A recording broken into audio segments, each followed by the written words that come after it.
Imagine trying to manage an army the size of a small nation, constantly engaged in brutal combat across continents. How do you keep it supplied with its most vital resource, people, week after week and year after year? During World War II, troop reinforcement was managed through an incredibly complex and dynamic system, encompassing everything from national mobilization to frontline delivery of individual soldiers, adapting constantly to the war's changing demands and massive scale. The core reason for this intricate system was the relentless attrition of war. Armies needed to replace casualties, rotate exhausted units, and sometimes create entirely new formations from scratch.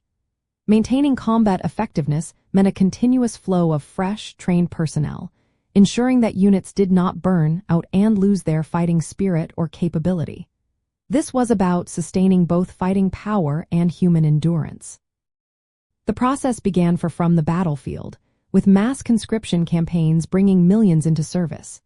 These recruits underwent rigorous basic and specialized training, often in various combat roles, before being funneled into a vast transportation network.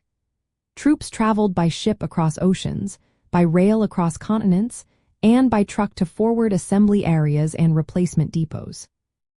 Here, they would be assigned either as individual replacements to existing units or as part of new, fully formed units destined for the front lines. This logistical marvel was crucial for sustaining forces over vast distances and harsh conditions. Military planners developed a sophisticated pipeline concept, meticulously tracking personnel from recruitment to deployment. For instance, the American Individual Replacement System, while efficient in delivering numbers, sometimes struggled with unit cohesion, as new men joined battle-hardened units without prior familiarity. In contrast, the German system often tried to rebuild depleted units from scratch, aiming to preserve their identity and experience, though this was a slower process. These different approaches highlight the delicate balance between the efficiency of personnel flow and the psychological impact on fighting units, including managing combat fatigue or shell shock, which often necessitated rotation of entire divisions from active fronts. Ultimately, the strategic management of troop reinforcement was a monumental undertaking, as vital as weapon production or food supply.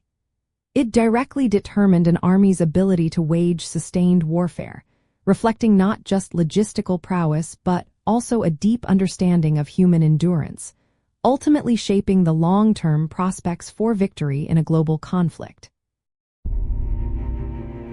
If history fascinates you, like, subscribe, and explore more with us.